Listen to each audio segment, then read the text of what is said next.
Title slide identifies the session as The Power of Lived Expertise in Research and Evaluation, Child Welfare Edition. Welcome to The Power of Lived Experience in Research and Evaluation, the Child Welfare Edition. Video of speakers begins and continues throughout the rest of the session. My name is Gina Brown, a family consultant with the Capacity Building Center for States. We hope you're enjoying the 2022 Child Welfare Virtual Expo, and we're glad that you're here.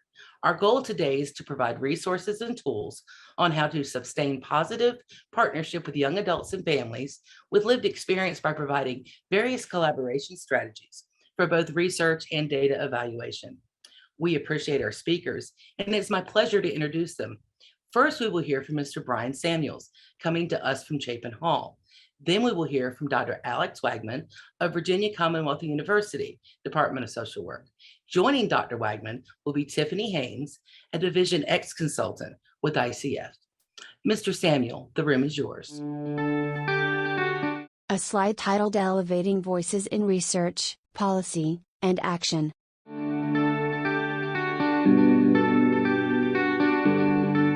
I've been in child welfare for more than 2 decades. And today there's been exciting change. There's been more creativity and innovation in the field than certainly as long as I've been a part of the system.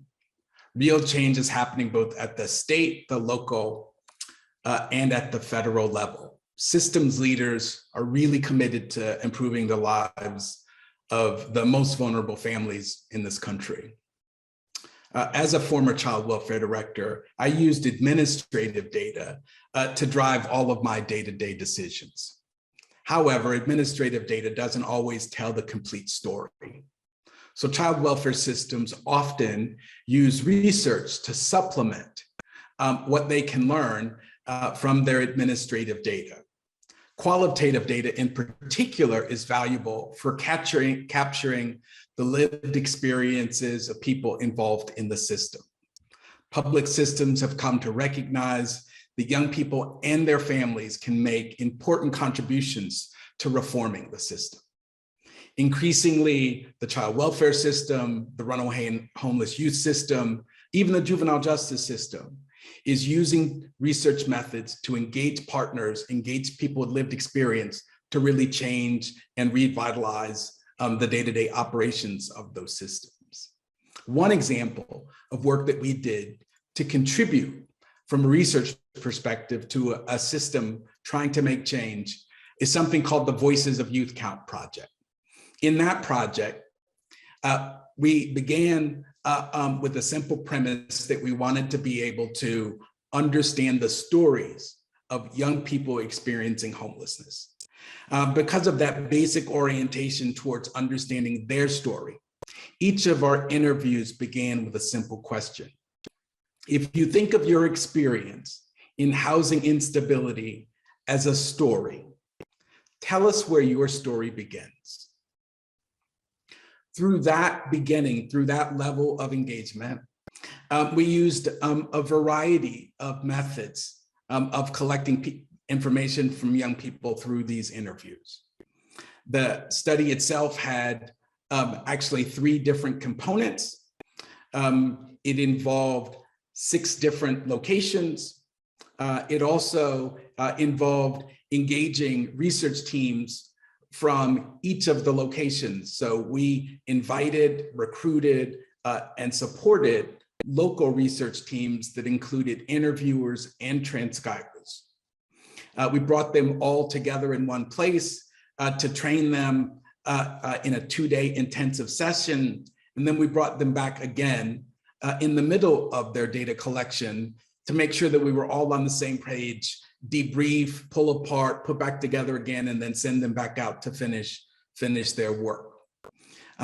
Through that elaborate arrangement, we were able to capture a narrative that describes their story. We were able to capture a timeline that talked about the variety of housing situations they had experienced. And we also did a background survey so that we had some basic demographic information from which we could then enrich and describe the experiences not just of the large population, but also the subgroups that might sit underneath that. We used a variety of recruitment strategies because we really wanted a diverse group of young people involved in the study. And then most importantly, when it came to data analysis and meaning making, we took all of that data back to those local sites, engaged those young people that had been a part of the study itself or who had been a part of the field teams collecting and transcribing the data. We brought them back together to help us make meaning of the data. So we did that in each of the sites.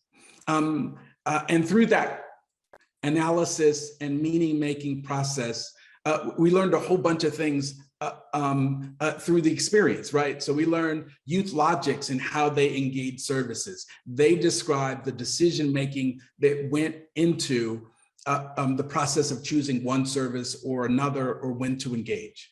We also learned a lot about their trajectory of housing instability, meaning that it wasn't just a single event, but it was multiple events that moved together that ultimately led to some kind of critical condition that produced the particular circumstance that they were in. And then finally, we did some policy analysis. We took their stories and the meaning making that emerged from those studies and those stories, and we applied them to a piece of federal legislation, the Runaway and Homeless Youth Act. And the purpose there was to clearly demonstrate the relationship between what young people said and what the legislation was designed to do. And so in the end, we were able to bring that back to these communities and to these young people and give them a chance to see how their voice really could be leveraged and elevated for the purposes of changing public policy. A slide titled Lessons Learned and Considerations for Implementing Participatory Action Research.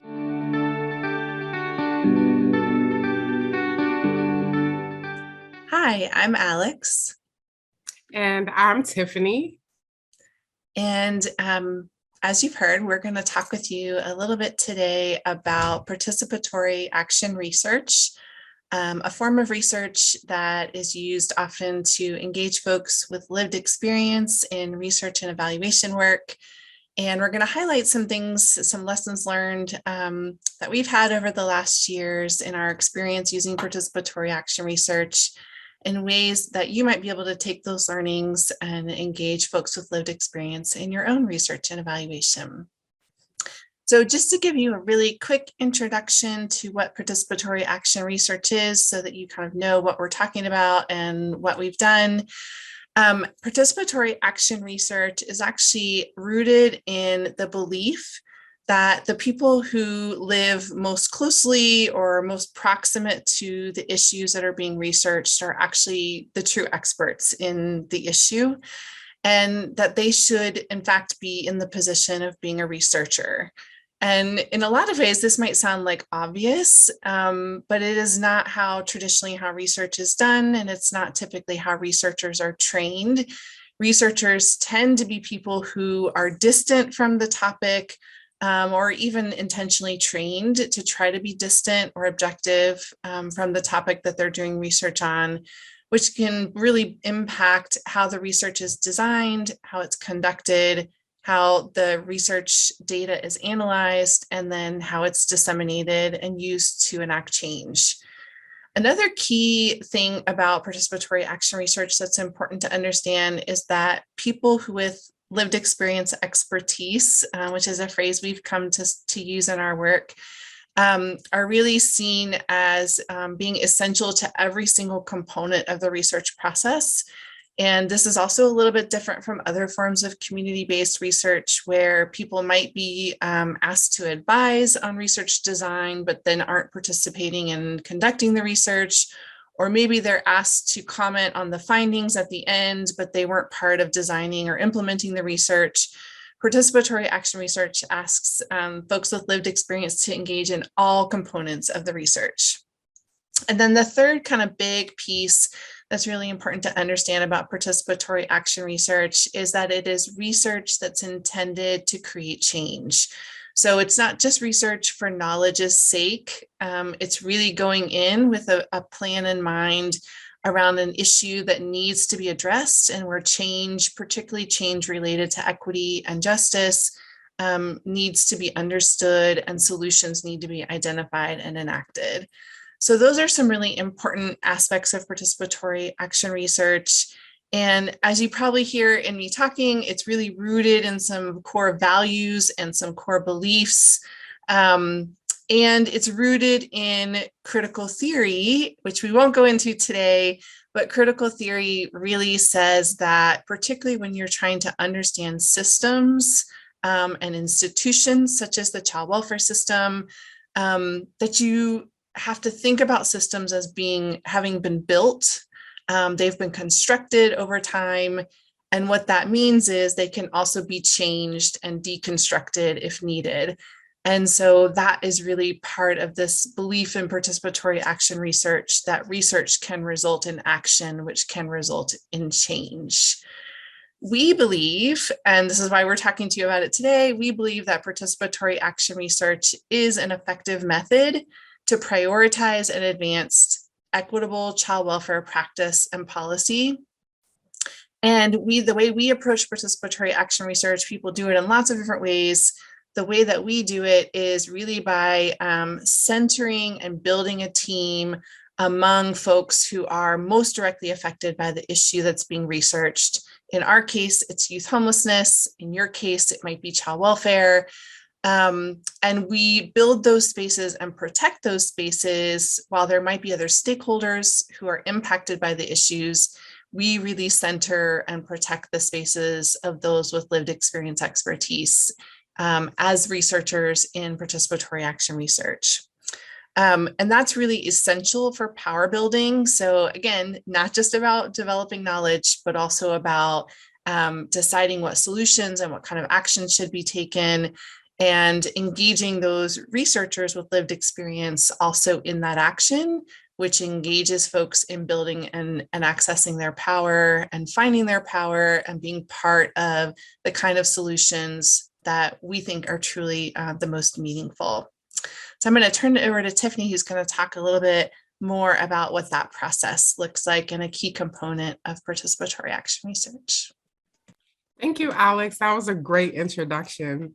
So now I'm going to go into the role of critical consciousness in participatory action research.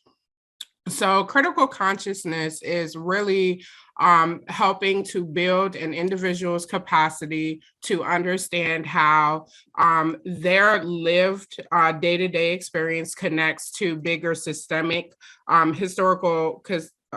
systemic issues that also plays a role in how they're able to navigate the world today.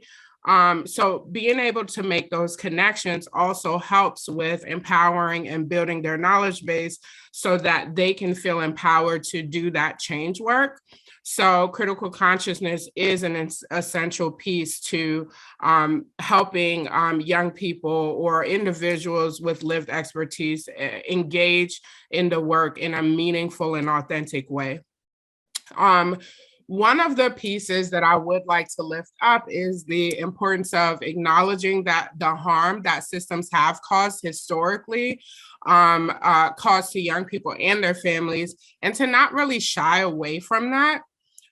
This is a moment where that will need to be embraced. And it is also an essential piece of trust building and engaging in that healing-centered practices throughout the engagement and beyond. Another thing that you would need to consider is what are the implications when people are when you're working in a system that has also created that harm for young people. And so later on, we're going to talk a little bit more about that and discuss how you can better position yourself to do participatory action research and evaluation with young people. Now I'm going to transition it back to Alex. Thank you. Thanks, Tiffany. I really appreciate that framing of critical consciousness, because one of the things about participatory action research that we've experienced is both the individual transformation as well as our understanding about how we can be part of transforming systems and services to better serve those that they were intended to support. So really quickly, because we could talk forever about our work, but we want to kind of position ourselves and situate ourselves in why are we the ones talking to you about this work.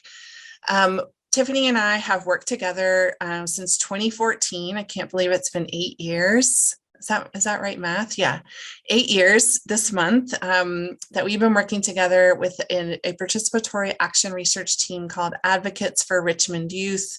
Advocates for Richmond Youth was originally developed around looking at understanding, researching, and taking action on the issue of youth homelessness, which I'm sure you all are very familiar is intricately kind of connected to child welfare and foster care in particular. And so our work has really been about ongoing. I think we've done about 6 different studies now that have branched into a number of different actions and efforts where we have worked to end youth homelessness in our community, in our state, and even at the national level. Myself, the way that I came to this work, I started doing participatory action research in my PhD program many, many years ago, almost 10 years ago, and was working with LGBTQ young people doing participatory action research in Phoenix, Arizona. When I moved to Richmond, Virginia, I started kind of asking around about where LGBTQ young people were in this community. That's who I wanted to work with and be led by. And I soon found that there was this kind of burgeoning conversation about homelessness, and some people talking about youth homelessness, but no young people talking about youth homelessness. So I was asked to support the kind of development of a team of young people and decided to use this approach that I had seen be so effective in my previous work. I will say it's important for me to acknowledge that I came to that place and I built the team from the beginning as a white cisgender woman who is situated in academia in a university setting in a school of social work. So I had this affiliation with a university, which both has, complicated relationships with the community and with young people in this community. I'm also queer and middle class and able-bodied. And so all those identities really shaped also how I showed up in the team and how I showed up in this work. And my role has been complicated, which we'll talk more about as we go along. Originally, I was kind of identified as the facilitator and the person to bring the team together and build the team and support the team in learning research methods and research design. But my role has definitely shifted and changed over the time that we've been working together. And I'll turn it back to Tiff to talk about her positionality. So coming into PAR, my role was, I was actually on the brink of experiencing housing instability, AKA homelessness, with my son and myself after transitioning out of the child welfare system. And in that transition, my therapist actually connected me to this work. She was like, hey, this is something that I think would be helpful for you, because she already knew what was about to happen for me and my child. And she wanted to help in a way that was more appropriate, acknowledging her engagement and role in the system, but then also acknowledging the need and support that me and my child needed. So once she connected us, the rest of that was really history. But in coming into the work, I do acknowledge my identity as being a Black immigrant, teen or young adult parent at the time who had child welfare experience. So there were several layers of trauma and lived expertise that myself and even my son had experienced prior to stepping into that space. And so I will say that some of Alex's role or identity did did impact the way that we were able to engage. I do feel like there was a level of trust that did have to be built, but there was also this other level of trust that was already there because of her identity. So there were both levels of trust and mistrust and consistent reassurance that Alex had to provide for me to be able to feel confident and comfortable stepping into that space of doing participatory action research. But what I really love about that, bringing that up, is that most people think that when young people are experiencing crises, that they're not able to engage in change work, but that this completely bucked against the narrative that is, placed out there around how and when to engage young people. I will say this space not only served as an opportunity for me to engage in community work, but it also served as a permanent connection for myself and my child. And that those relationships transformed over time. And I think that's all I want to share about that. Alex, did you want to step in? Thank you, Tiffany. You actually read my mind. I was just thinking about that point about what we believe about what people need to have in place before they can engage in change work. So thank you for giving voice to that. All right, so what we want to say is that this work, participatory action research, we're not going to get into like how to do that work. What we're going to do is pull out some key pieces, lessons that we've learned about the process of participatory action research. As I said earlier, that could be applied to any research and evaluation process that you're doing with folks with lived experience. This is not cookie cutter work, and that's something, a big lesson that we've learned.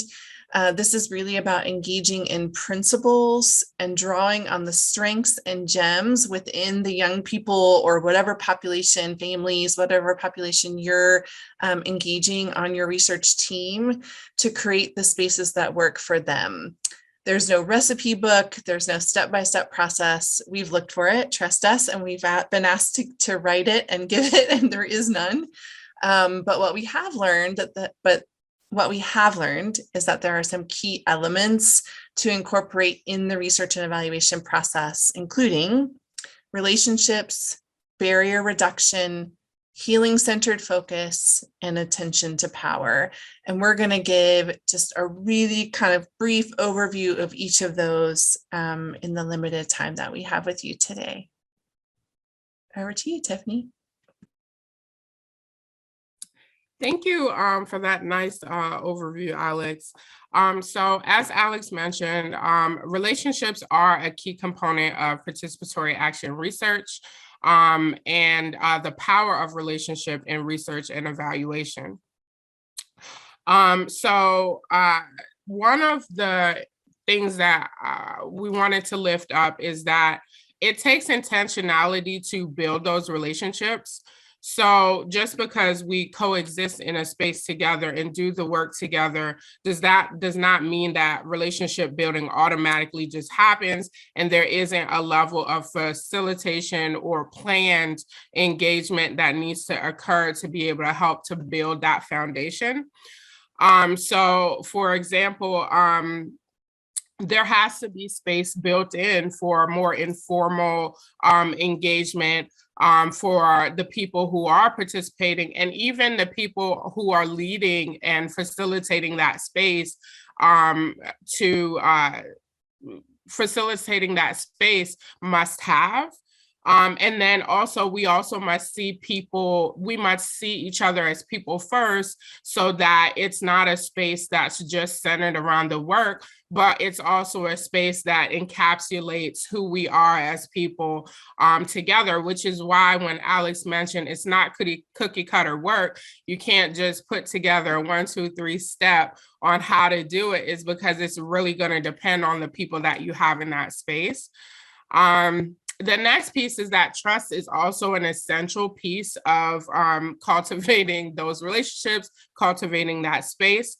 And that also has to be actively fostered in an ongoing way. So an example I like to give is you don't just reach trust and that's it, we've accomplished it. It's an ongoing thing, and you're going to actively, there's going to be times that there's going to be missteps, and you're going to have to go backwards and reestablish, certain levels of trust. But that's natural in the nature of engaging with humans, period. But I do feel like it's at an even more higher level and cost when you're working with individuals with high levels or multiple experiences of trauma. And so some examples of how we were able to help foster trust and build on those relationships.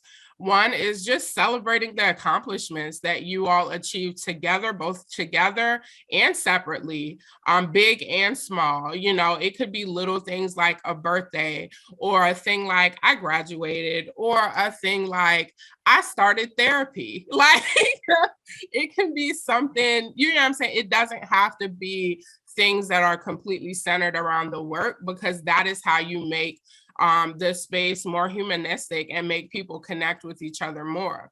We also incorporated activities that encapsulated each of our identities and interests. So for example, we had a lot of team members who really liked and appreciated music, art, and sensory activities. So we included things like, and these seem so minor, but trust me, they make the difference.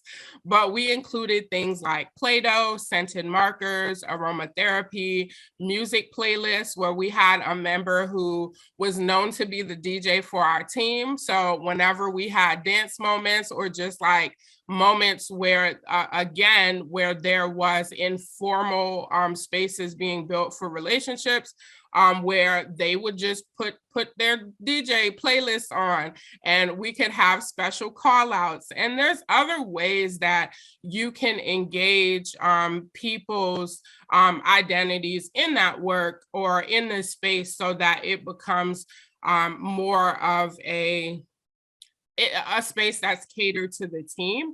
And then also easier to foster trust and build on that relationship. Alex, is there anything else that you wanted to add? No, that was fantastic. If it's okay, I'm going to jump into barrier reduction. Okay. So that is our second element, is reducing barriers that, in our case, young people might have to being able to participate. The first thing that maybe again is obvious, but you have to know what those barriers are. So you've got to be able to ask from the beginning. You might be able to anticipate some barriers, but it's really important to begin the relationship and the engagement by asking people what they need to be able to show up fully and participate. And again, these lessons can be applied to any form of engagement. A couple that we've learned and that we try to make sure that we maintain consistently. One is payment. We feel like in our society, we pay for what we value, we pay for what we prioritize. And so young people feel valued and prioritized when they are compensated for their labor and for their expertise. And this is also a demonstration of a belief in their expertise as young people when they're coming to the table as researchers. Another form of barrier reduction is just consistency. One of the things that we learned early on, and for many, many years, we met every single week, the same time, same place, same food, much to some of the team members' chagrin. But it was consistent, it was reliable. People found it easy to remember, to plan for, and to build into their lives. A couple of other things we've learned about barrier reduction are that we really need to acknowledge that young people have competing priorities. And really all people do. So how are we making this something that they see as one of those higher priorities? Because we all have a lot of things to choose from when we're making choices about what we get involved with. And then again, just identifying other barriers, potential barriers like transportation, like language access, childcare. We believe strongly in feeding people, and really seeing the work as an investment in people and each other as much as it is about that final product, as Tiffany said. We also feel like one of our mottos is once an advocate, always an advocate. And that for us has also been barrier reduction, because young people on our team know that if they need to step away to take care of their lives, they always have a place at the table and can come back when they're ready. And so that's a really important part of our barrier reduction lessons. I'm going to turn it back to you, Tiffany.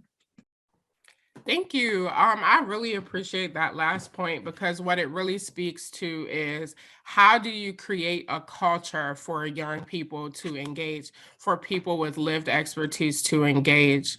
And so I just want that to stay at the forefront of your mind as you're thinking of, as you're listening to the remainder of the presentation.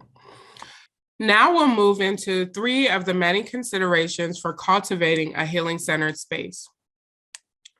First, acknowledging everyone in the space experienced trauma, and everyone has a role in interacting in a healing-centered way. This will also require that not only a healing-centered space be cultivated, but knowledge base to be built and practice around trauma-informed care to be implemented. Next is that boundaries must be set. When we allow others to exercise their boundaries, it gave space and permission for us to establish our own. And this will also be very important as you continue to work in a space with people who've experienced high levels or varying experiences of trauma. Lastly, giving room for people to own and share their experience, and not punishing people in this space for speaking their truth. Acknowledging that our intersectional identities may make that a similar situation result in different outcomes, and that it's okay for our experience to completely go against the experience of someone else. And just acknowledging that and being aware of that and embracing those differences in the space. Now I'm going to pass it over to Alex to talk about some of the benefits to researchers. Thanks, Tiffany. I think I just wanted to add, going back to your conversation earlier about critical consciousness and trust, I'll bring those 2 things together, that similar to those things, healing-centered space also has to be ongoing and iterative. We use the action research spiral. Because as people become more critically conscious, they become more aware of the way that systems maybe have harmed them, their families, their ancestors, etc. And that can be really overwhelming. And so a healing space is important in that time.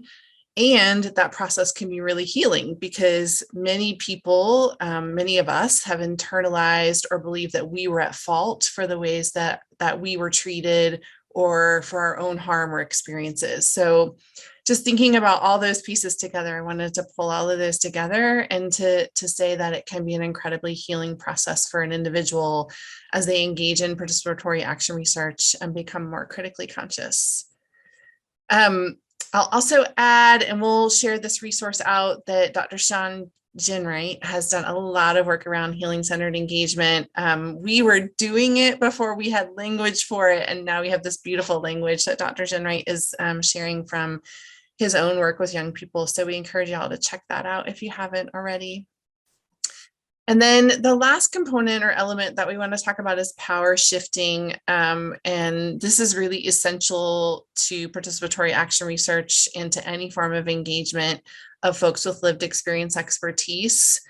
We want to say that first, it's really, really important, as Tiffany has already mentioned and alluded to, that in this work and anytime you're engaging people with lived experience, you need to acknowledge, let's take child welfare for an example, right? That systems like child welfare actually limit and restrict people's power or their access to choices and control over certain decisions, particularly for children and young people.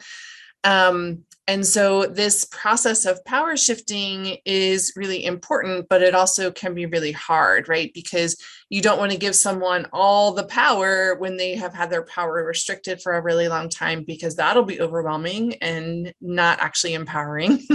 But you do want to do it in a process. So you want to be really thoughtful and intentional about that process of power shifting.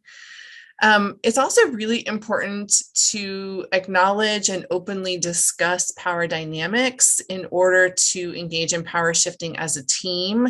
It doesn't actually shift power. For example, on our team, if I'm the only one thinking about the power dynamics and I'm the only one taking action to try to shift a power, it really is power shifting when I say, all right, y'all, let's talk about the way this community partner keeps referring to us as Alex's team. Why do we think that is? Maybe because I'm white, maybe because I'm a professor, maybe because I'm part of this institution. How do we want to shift that narrative? How do we want to shift the power so that folks know y'all are the ones doing the work, we're doing it together, and that we're sharing power in this way? So that stuff is really important. And it goes back to that individual work of I have to constantly assess and reassess my positionality, my role, my power, how that plays out, and then have those conversations with the team who are also individually assessing their role, their power, their positionality.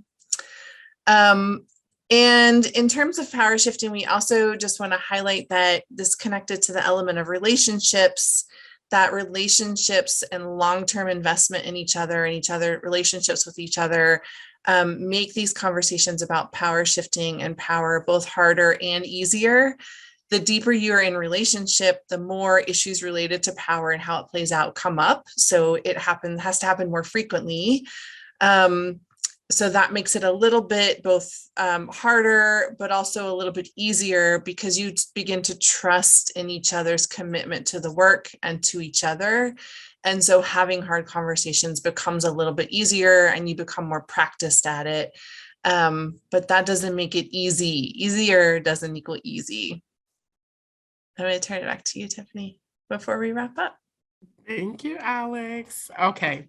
So next is engaging young people to change a system that they are reliant on for care. You must recognize those risks and also name and acknowledge and actively work to mitigate those risks. And this also should happen alongside and with young people, not assuming the role of an adult in that dynamic and deciding that I'm going to choose what's best, but better yet, engaging young people and identifying risks and challenges that they may name as well. So an example of this would be finding ways to have choice and control over how team members' experiences are incorporated into the research work. And not just assuming that a young person is going to, not just volunteering a young person to share their story or to engage in certain work because you know they have experience of it. Given choice and autonomy and how they engage in the research is very critical to authentic engagement for participants. And then also we've seen this on a spectrum over time. So the next thing is the levels of leadership over time also create space for team members to step into their leadership and develop. I know when I first started, again, I was more like a participant, I knew some connections to bigger picture things, but I wasn't all the way there. There were certain things that I did not recognize that there were bigger issues too. For instance, my housing instability, not being able to tie that to there is a bigger system where people are experiencing homelessness on a high level, that there is a huge impact on individuals who have lived expertise of the child welfare system. And I did not understand that connection until I was able to get into the work. But the more that I was able to build or understand those connections, conversations, the more that I was able to feel confident serving in leadership roles. Well, I wouldn't even say leadership because I never really, engaging with the team, I just felt like we worked alongside each other. So I didn't really see myself as a leader in this space. And oftentimes Alex would have to remind me, hey, Tiff, like people see you as a leader in this space. And so I think constant reassurance of that was also another reminders and reassurance of the role that I actually played in the team was also something as a part of building, my power, helping empower me to step into the work. So now in the space that I'm in, being that I serve in more of a leadership role, for me, it's also acknowledging the shift in that power. Now, how do we cultivate space for other young people to step into their leadership and feel empowered to do the work and have autonomy and dictate direction of how they engage and share their story? Thank you, everyone, for listening to our session.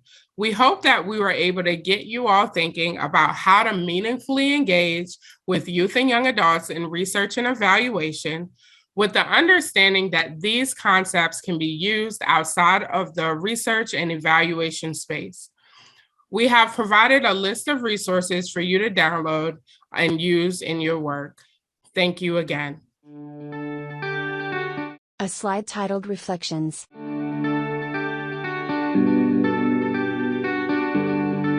As you have seen, engaging folks with lived experience has great value, both in thinking about changing policy and practice, but also thinking about transforming systems.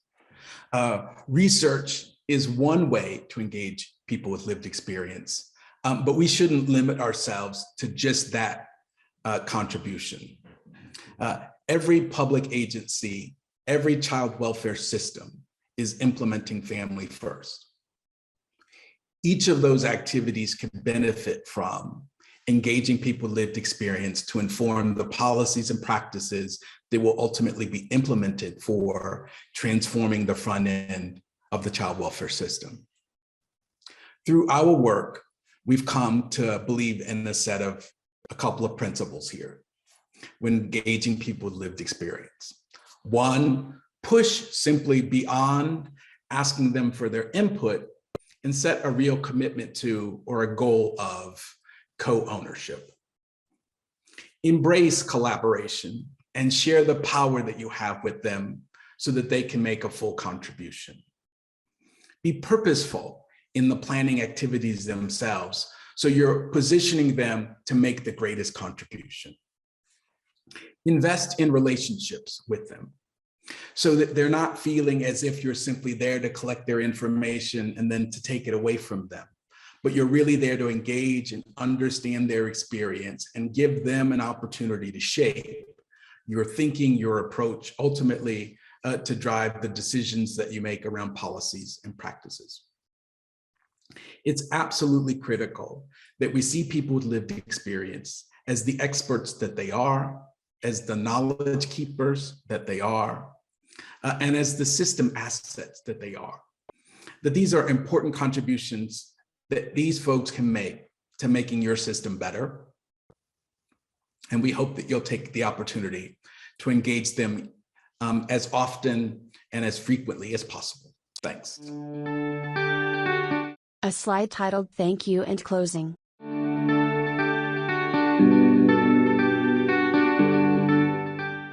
Thank you very much. I really appreciate our speakers and I appreciate our participants being here today.